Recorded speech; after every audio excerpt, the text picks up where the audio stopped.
What's up, weirdos? A 58-year-old American man named Chad, a 28-year-old Filipina, 2 kids, pregnancy, kidnapping, cancer, dementia, separation, divorce, mother-in-law, father-in-law, and Disney World. That's what the video is about today. This is it's too early in the video, a freaking whirlwind. So this is Chad's TikTok profile, username Chad2Dad, and his content strategy seems to be, I'm gonna show the world that I'm imprisoning an unhappy Filipina, and then also oversharing about life in a way that makes her definitely feel uncomfortable. But the reason that I want to talk about this and that I'm making this video today is because she recently had a big fight with him, and it's like publicly happening on TikTok and is separated from him. But I want to show you a little bit about how he talks about his wife. By the way, her name is Jayanne. My Filipino wife has been Americanized. I'm the guy who is separated from his Americanized Filipino wife. He says that his Filipino wife has been Americanized, which is immediately a red flag, but what does he mean by Americanized? My Filipino wife has been Americanized.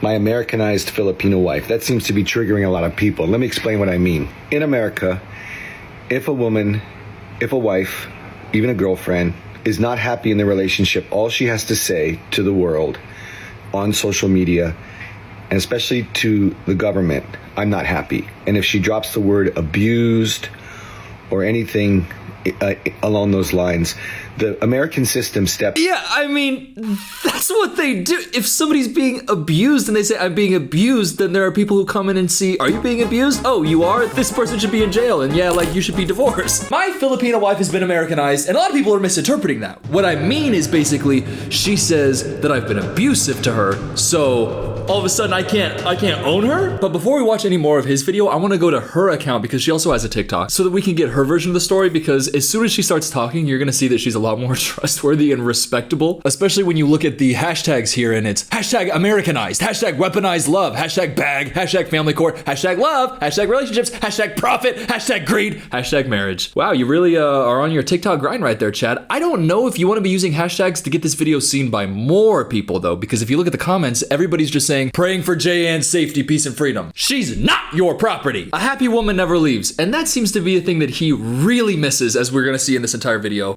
She just doesn't want to be with you, she doesn't like you, and she doesn't love you, and so she wants to leave you. And that's, you know, not Americanized. That's just a woman having free will, which I don't know if you thought that when you married a young Filipino woman that you could just control her.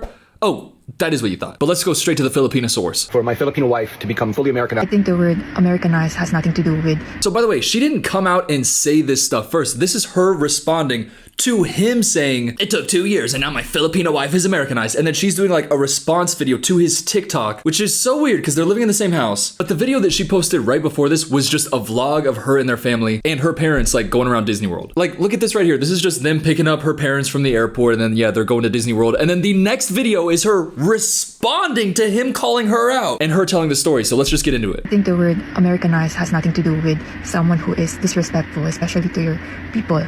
Let's say that your closest people. It's because he disrespected my parents, screaming, snatching some things verbally and physically. He did not need to make that other video being like, oh, my wife wants to leave me because she's been Americanized. What a loser. Obviously putting her in a position to explain some things like, yeah, I want to get separated because I brought my parents to visit Disney World, and then you started screaming and grabbing stuff from them. So what I am thinking that time, you are freely disrespecting me and abusing me.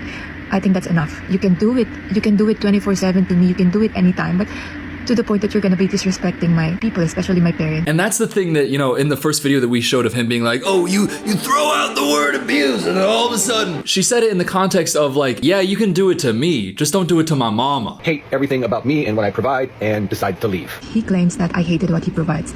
As far as I remember, I'm always grateful for him. I'm always vocal, thanking him for what for my life right now. You can see my social media, I never criticizes him. It's always praising, even though there's some. Yeah, so very common tactic for people who are like this. So I am a lot older than you, and I have a lot more money, and you don't have a green card. So if you come here and you live with me, I'll provide all this stuff for you, but then basically you are fully under my control. And if you disagree or say anything's wrong with what I'm doing, then I'm gonna, you know, scream at you and yell at you and just start throwing stuff around. Because I provide for you, I provide! So you can't just like provide somebody with money and then be a complete D-head. Is it late enough in the video? You can't be a dickhead and act like putting this woman through 3 different childbirths is like not also something to be grateful for. Whatever, we're gonna talk more about whatever. Half of the trip paid by his ex-wife. All of the park tickets, Universal, and also Disney World, it was paid by his ex, and also the Airbnb and the grocery. I just wanted to let you know too that we have a really good relationship with the ex-wife. And to be honest with you, she's really nice to my kids and she's really nice to me. She's like my closest mother here in Hawaii.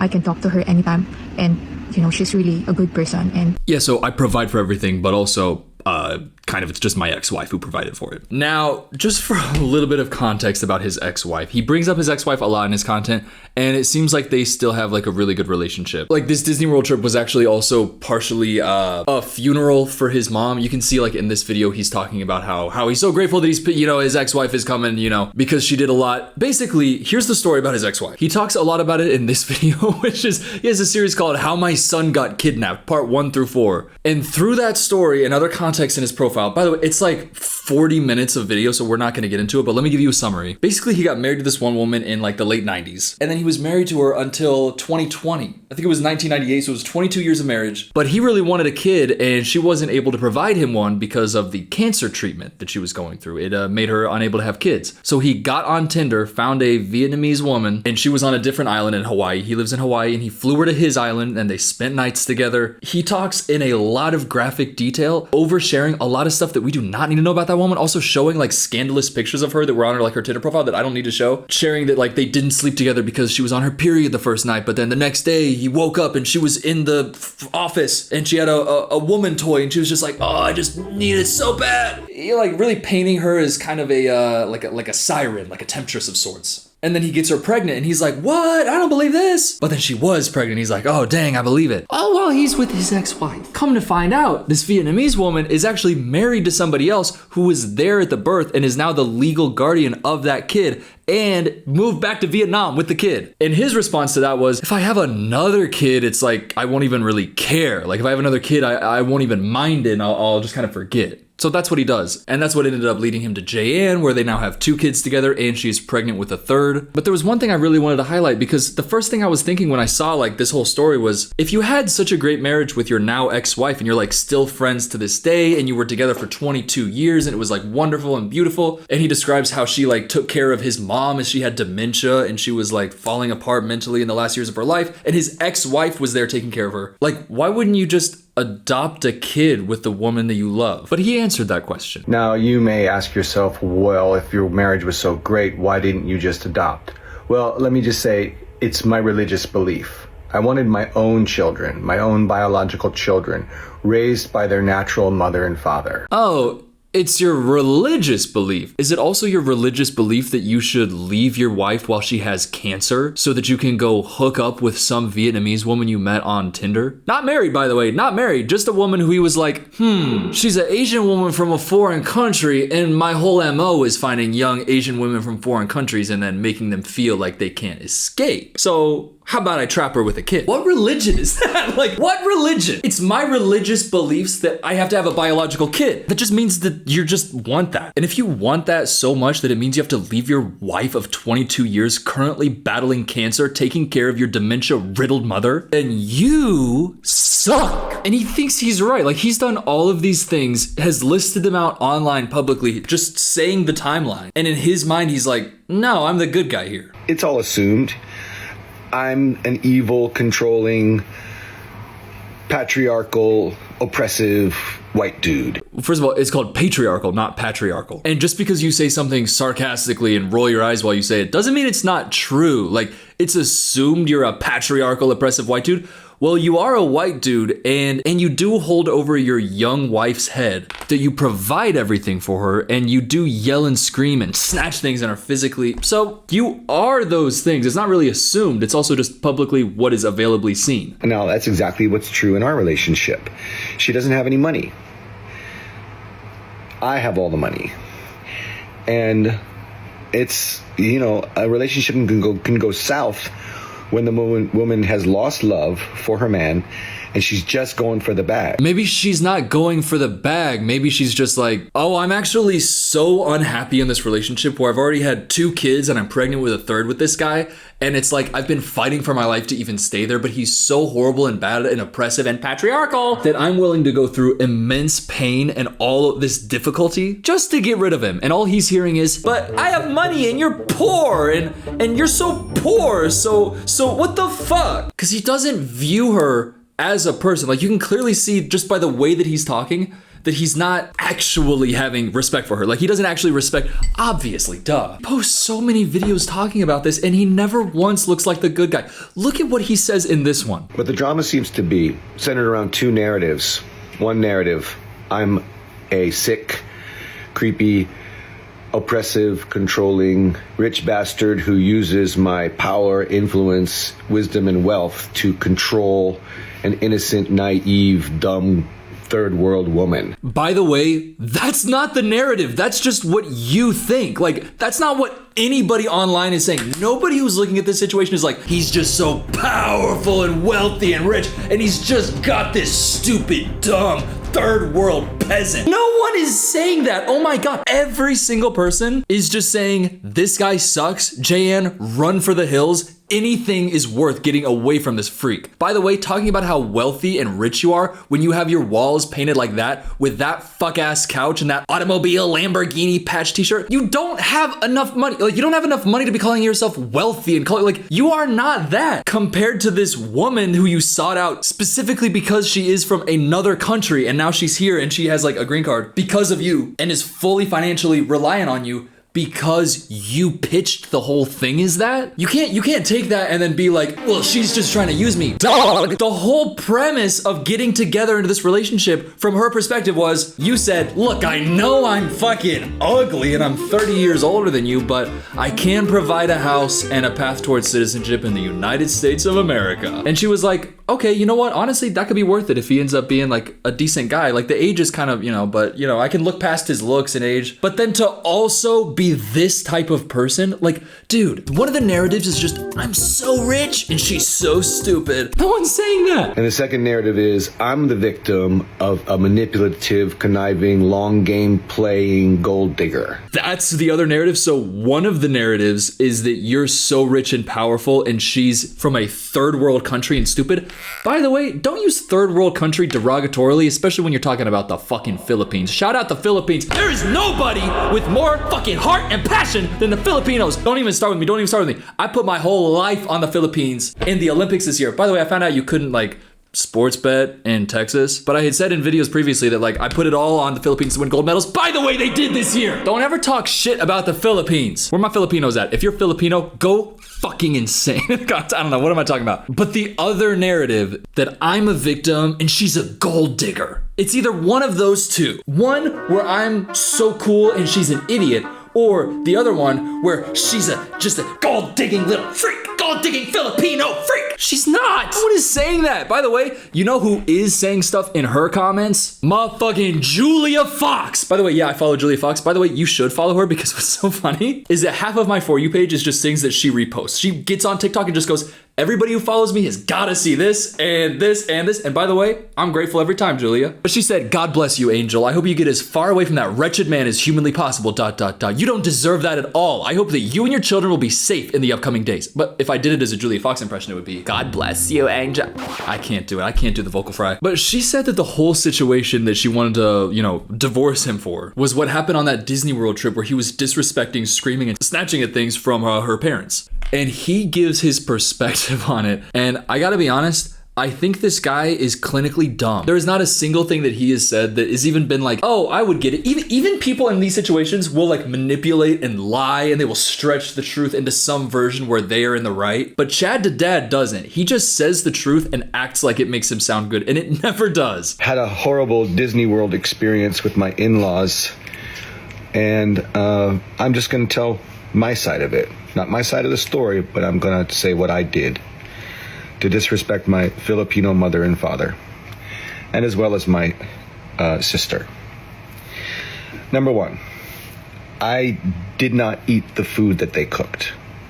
It wasn't because I didn't like it, and it wasn't because I wasn't hungry. It's because I protested. I didn't eat the food that they cooked. Okay, so what's the point? So number one was I didn't eat their food, and was I hungry? The other one? What's the point, Chad? First thing that I did to disrespect them was I didn't eat their food. Now, in their culture, they cook for me. I'm their daughter's husband. I should eat it and be respectful because that's important to them. Was I hungry? Yes. Did it look good? Yes. Why did I not eat it? because I hate them. What the, like what? I didn't do it out of protest? Dog, what are we talking about? Fidget spinners have gotta come back, y'all. Okay, that's a side note. And then number 2, when they left the food out on the table, that stayed out all day. When we came back from one of the Disney World days, I called them slobs for leaving the food out. Shut up, shut up. I hate you so much. Number 2, number 3, shut up. First of all, I thought this was a different video. I clicked on a different one.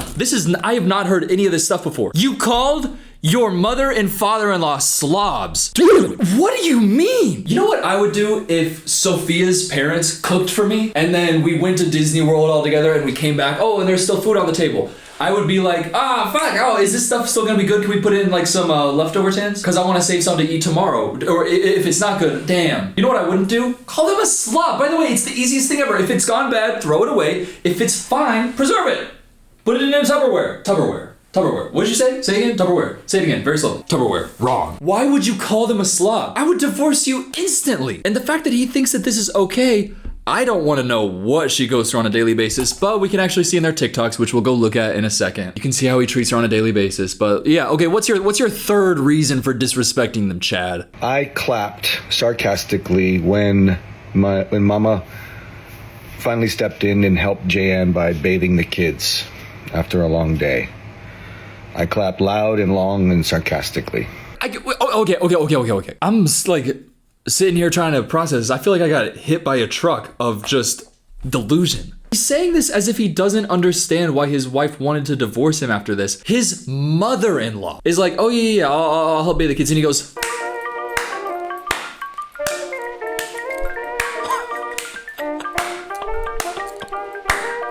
if you did that to my mom, oh my God. By the way, there's somebody who disrespected my mom recently. When somebody disrespects my mom and she tells me about it, it makes me so pissed that I wasn't there. But like my parents love playing board games and they had like a board game night, you know, with a bunch of couples. I'm not gonna say any names, Mom. I won't say anything. But my mom, if she like doesn't understand a rule and she makes a mistake, she's like, oh man, I'm so stupid for that. There is a woman who is occasionally at these board game nights who will say things after my mom is in a situation like that where she's like, are you even paying attention? Like rolling her eyes like, when I hear that, it makes me want to drive a cement truck filled with dynamite into her. But if I found out that even once somebody went, oh, nice, to my mom, this katana that my friend Kale got for me for my 14th birthday. I don't want to say the word decapitate, but those guys who killed William Wallace in Braveheart ain't got nothing on me. Okay, what else did you do, Chad? What's number 4? Why is he still going? Why are there still more reasons and he still doesn't understand? I snatched the keys out of Papa's hands.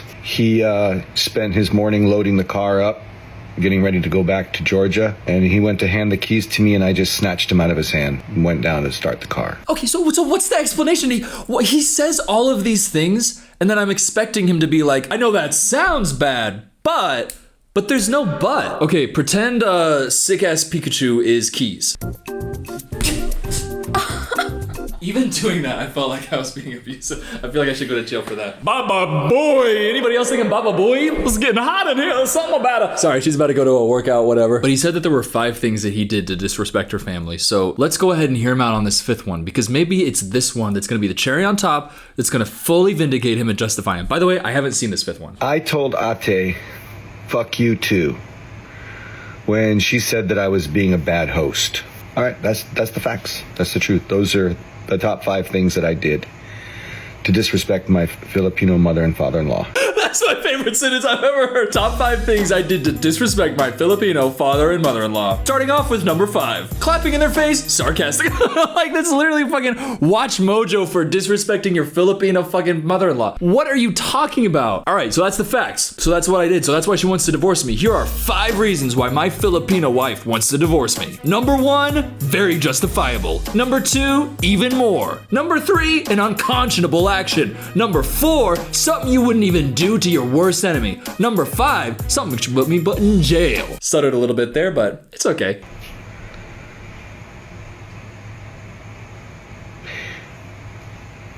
I'm gonna No, make but things- for real, thank you for letting us pause on that for a second, Chad. I'm gonna tell you to shut the fuck up real quick. Sorry about that. By the way, the last one, let's talk about that. He told his sister, because that's not the name that he said. That's J-Ann's sister. Fuck you too, because she said that he was being a bad host. I mean, you just listed 4 incredibly horrible hosting behavior actions that you did. Fuck. Now, if we go back and scroll through his profile, you're also gonna notice some moments like these where it's like, it doesn't look like she's happy at all at any point in their marriage. Like, look at this one. Tell you about Zenaida Vasconcelos.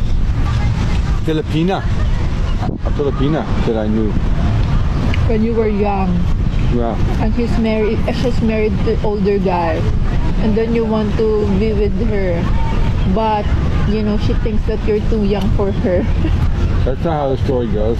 So there was a moment right there where she's like trying to play back with him, trying to laugh. Now, if you notice, at this point in time, she was pregnant. So she's sitting there pregnant while he goes, have I ever told you about this other Filipino woman that I knew? And she's trying to play it off like, yeah, blah, blah, blah, trying to tell some sort of joke. But he hears her doing that, and instead of being like, you know what, let me just, move on from this. He's like, actually, no, the reason I brought this up is because I wanted to make you feel incredibly uncomfortable in your pregnant body. We did it. What? We did it. She's talking around. Yeah. We How? couple different positions. I don't know. Look at her face right there at that last frame. Hey, have I ever told you about this other woman that I used to F? Oh, her immediately getting incredibly uncomfortable. Okay. And she said, how did you do it? I don't think that she was asking, like, what positions. And then he just answers, a couple different positions. Yeah, we did it in a couple different positions. She was a little bit crazy, unlike you, a little bit fun, unlike you, a little bit wild, unlike you, a little bit insane, unlike you, a little bit freaky, unlike you. To his pregnant wife, who this wealthy, rich, powerful man, in his own words, has her sitting at a public park eating McDonald's, McChicken, McDouble, 10-piece McNuggets, and 2 large fries. Dude, you sound incredibly wealthy. He talks as if he is this sugar daddy who takes her to the finest places, buys her the finest jewelry. Bro has her ass in the grass eating a McNugget, talking like he's the sultan of her life. You are no sultan, Chad. You are just a man who, has some money and then he retired and then has investments in their, like, you're not who you think you are. And this, I'm gonna say it, young and beautiful Filipino woman with her entire life ahead of her is tied down with a pregnancy and 2 other kids. How does he talk to their kids though? Maybe he's actually a really good father. You wanna check that out? Attention! Immediately, we're 4 seconds in. Look at the way she rolled her eyes and stepped out of frame because she realizes he's filming this and he's being performative to their 2 young kids who don't understand what performance is. Family vloggers, die! Die! Die! Die! Sorry. You can do it in a way that's fine. I'm sure if you're a family vlogger and you're doing it in a way that's fine, it's fine. But these kids are so young, they don't understand what's going on. He's setting up a camera and then just being like fucking clown, annoying his wife. She's going, rolling her eyes, walking out of frame because she doesn't want to be involved in this. And he's like, oh my gosh, my 47,000 TikTok followers are gonna think this is so cool. You're lame. That's so, okay, here, let him keep going. Consumed your nutrients and fortified your bodies. It's off to drills, where we will train to take on the day and vanquish all of our foes. Be thy ready, stalwart troopers. Those kids don't know what the hell a stalwart is. A stalwart trooper? What's that mean? Somebody who's like, what? Calm under pressure? Stand strong? What does stalwart mean? I know what it means, but what does it actually mean? Yeah, loyal, reliable, hardworking supporter. Yeah. Does this kid know what stalwart means? And the thing is, if he was any other person and it was like the kids were really enjoying it and it's like, oh, that's a cute thing that they do, it'd be cute. But it's him doing it. And then if you watch this next moment, it just, ugh. Yes! I wasn't gonna hit you. Did you see that? Did you see that? What the hell? Watch this kid right here. Watch this kid's reaction. Yes! That's not an accident. That's not somebody going towards somebody's face. That was a trend where people were like, somebody did that to like their kid and then they flinched. People were like, oh my gosh, she like hits her. And then people started doing it to their kids and they like weren't flinching and it was like some proof. I don't know. It was a whole thing on TikTok. But he wasn't even going at her. He went up and she saw it and went, That's so indicative of their family life. And I don't want to read too much into it because I don't know. But look. I wasn't gonna hit you. I put my arm up and he totally flinched. But that's what you must do. You must strike fear into the heart of your foes, so they cower before you before a blow is even struck. Okay, what are you talking about? Like, who are you? What is this for? This is so weird. Not in like a word, like we're weirdos, but he's like a weirdo. A weirdo freak. All the comments on this, obviously, what did he mean by I wasn't gonna hit you? Has he hit J-Ann before? Obviously, everybody's gonna ask that. And he saw this and was like, post it. That's what I don't understand about him, is he will post things exclusively that make him look horrible. And remember, this is a guy whose wife had cancer. And he was like, actually I'm out. I'm trying to go get some woman who I can get pregnant immediately because I want a kid. And no, I don't want to adopt. It's just my religious belief. Remember that? He said religious belief and then this is who he is. I mean, what a clown. He is an idiot. What's this right here? Okay. Hashtag Trump 2024, hashtag comeback, hashtag immigration, hashtag illegals, hashtag honor. Yeah, shout out Chad. You are such a piece of crap. I don't know how you can watch that and not think that he is like the worst in every way. Worst husband, worst father, just sucks. And he's doing it so publicly and he's not even like trying to hide it. By the way, he's acting like they're trying to get back together. They're trying to make it work out. I don't know if that's true, but he posted this video right here talking about how people were saying he had dead eyes and he's like a terrible person. But I took my wife to Jollibee, so I'm actually not, and maybe we're trying to work things out. Although at the same time, he is smoking in his basement, talking about how she still wants to be separated from him. So he's basically just the type of guy who, if J-Ann, you can hear this, you should run from. Whatever it takes to get out of this guy's life, you have your whole life and future ahead of you. You will be so much happier and you will have so much support from everybody if you can just get the hell out of here. But yeah, that's Chad to Dad. Great name for a great guy. God, I hate him so much. I hate him. But thank you so much for watching this video. Please subscribe. Timothy Chalamet. Timothy Chalamet. Okay, honestly, if I'm talking about Timothy Chalamet, I was just gonna keep saying his name over and over a bunch again. But he's so cool. Like, he's so cool and he's so real and he's like a phenomenal actor and he cracks me up and I really like him. I just hope that he has a great career and a great life. I hope he's happy. He seems to be doing great. He knows a lot about ball. Really love the guy. Can't wait to see his next movies. Really love him. Can't wait to, support Timothy Chalamet in the future. He's a cool guy and I love him. And I don't know about love.